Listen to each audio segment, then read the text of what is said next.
നമസ്കാരം. റാഫ്റ്റോ ക്രിക്കറ്റിലേക്ക് അവർക്കും സ്വാഗതം.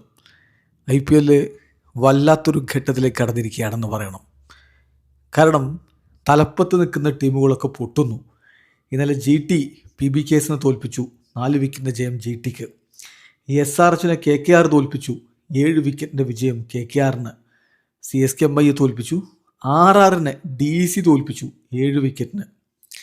കഴിഞ്ഞില്ല RCB GT തോൽപ്പിച്ചു 4 വിക്കറ്റിന്. ചുരുക്കത്തിൽ ഈ ടോപ്പ് 4ൽ നിൽക്കുന്ന ടീമുകളുണ്ടല്ലോ, PBKs, RCB, SRH, RR, ഈ 4 ടീമുകളും അവരുടെ അവസാന മത്സരങ്ങൾ പരാജയപ്പെട്ടിരിക്കുകയാണ്.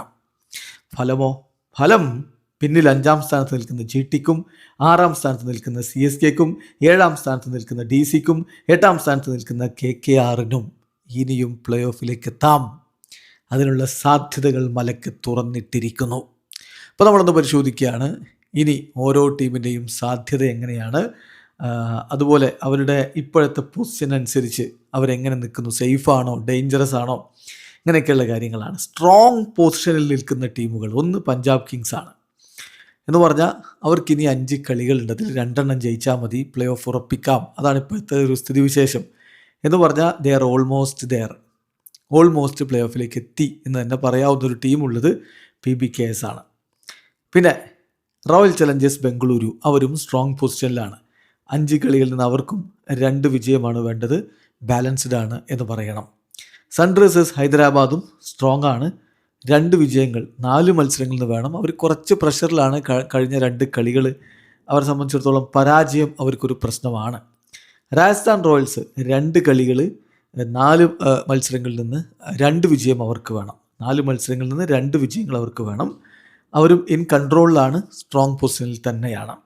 ഗുജറാത്ത് ടൈറ്റൻസ് അവരിപ്പോൾ ഡേഞ്ചറസ് ഫോമിലാണെന്ന് പറയേണ്ടി വരും. തുടരെ വിജയിക്കുന്നു, 4 മത്സരങ്ങളിൽ നിന്ന് 2 വിജയങ്ങളാണ് അവർക്കും വേണ്ടത്. സോ അവിടെ തന്നെ ആ 5 ടീമുകൾ തമ്മിൽ തന്നെ നല്ല പോരാട്ടം നടക്കും. അതിലൊരു ടീം പുറത്ത് പോയിക്കൊണ്ട് ബാക്കി ടീമുകൾ മുന്നോട്ട് പോയാലും അത്ഭുതപ്പെടേണ്ടതില്ല.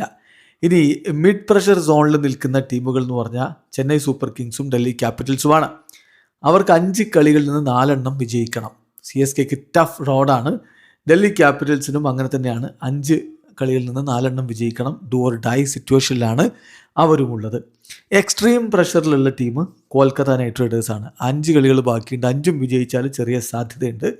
ലക്നൗ സൂപ്പർ ജയൻസിന് 6 കളികളുണ്ട്, 6 വിജയിക്കണം. അതായത് മിറക്കിൾ മോഡിലാണ് അവരുള്ളതെന്ന് പറയാം. മുംബൈ ഇന്ത്യൻസിൻ്റെ കാര്യത്തിൽ അവർ ശരിക്കും പറഞ്ഞാൽ ഔട്ട് ഓഫ് റേസ് ആണ്.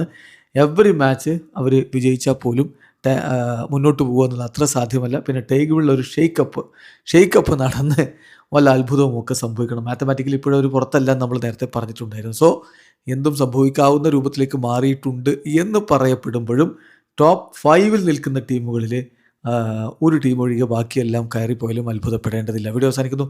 ക്രിക്കറ്റ് ലോകത്തെ കൂടുതൽ വിശേഷങ്ങളുമായി റാഫ്റ്റോക്സിൻ്റെ